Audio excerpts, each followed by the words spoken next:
vice-président et des secrétaires. Et selon la réglementation de la FECACI, pour qu'un communiqué soit rendu officiel au nom de la FECACI ou au nom de ses CAMIT, il faudrait que le président, le vice-président et le secrétaire général soient unanimes et signent le document et que le porte-parole maintenant puisse avertir les uns et les autres des décisions qui ont été prises en interne pour le bien-être de tous les combattants. Mais ici, il y a eu vice de procédure. Pourquoi? Parce que le doyen Aziz 47, étant le président de la FECACI, n'a pas respecté ses principes.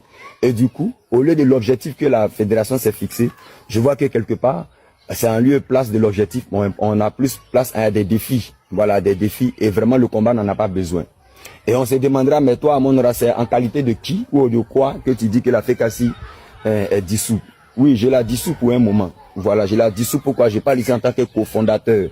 Cofondateur parce que ce sont mes documents qui ont servi à bâtir la fédération. Et c'est sur mon idée que cette fédération est née. Voilà, je tiens à le dire. Ce n'est pas pour s'enorgueillir, mais c'est pour essayer de dire pourquoi je me lève et je parle. Mais ici, ce n'est pas parce que j'ai eu l'idée. Tout le monde a eu beaucoup d'idées. Mais ici, je veux dire que c'est en tant que cofondateur. Voilà, moi, je retire le récépissé de mon association à la FECACI. Voilà, pour qu'elle soit suspendue pour un moment. Pourquoi? Parce que il y a des agissements que le doyen a qui en réalité n'honorent pas le combat que nous avons voulu faire à travers cette institution. Parce que le fait de lancer un défi à quelqu'un, c'est pas mauvais, mais le lancer au nom des CAMIT alors qu'aucun CAMIT n'a plaidé quoi que ce soit, je pense que quelque part c'est un peu exagéré. Mais on ne peut pas se prononcer sur un seul acte. Mais on a vu que après la réponse de Gédéon, le doyen encore est ressorti. Après maintes réflexions, est ressorti encore pour relancer le défi et il a donné même un délai de 6 mois. Donc, pendant ce délai de 6 mois, la FECACI doit être exempte de tout ça, elle doit être blanchie. C'est pourquoi ses activités sont suspendues à partir d'aujourd'hui jusqu'à un nouvel ordre. Donc, il n'y a plus de président de FECACI, il n'y a plus de vice-président, il n'y a plus ceci parce que pour qu'elle puisse exister cette fédération, il faut plusieurs associations.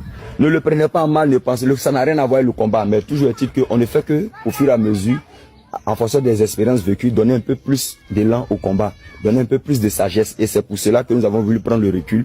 Pour ne pas que les gens confondent, parce qu'aujourd'hui c'est devenu une sorte de CAMIT chrétien. Palabre des CAMIT et des chrétiens. Non, c'est palabre des Aziz et Gédéon. C'est pas palabre des CAMIT et des chrétiens. Mais comme le doyen Aziz était le président de la FECACI, donc voilà pourquoi la FECACI étant dissous, toute activité pendant ces 6 mois de délai qu'il a donné ne visera en rien l'ensemble de la communauté, mais seront lui-même à ses propres comment on appelle ça, à ses propres dépens. Donc voilà un peu ce que je voulais ajouter. Donc désormais, ce n'est plus au nom de la FECACI que le doyen va s'exprimer, il va s'exprimer en son nom. Doyen, c'est pas un jeu, faut pas prendre ça mal. Mais nous, on a préservé le combat. C'est un vieux combat. Et c'est nous-mêmes ancêtres qui nous ont légué ce combat. On attend les 6 mois. Et après les 6 mois, on va décider s'il doit être encore président ou pas. Mais pendant ce temps, les activités de la FECACI sont dissous jusqu'à un nouvel ordre.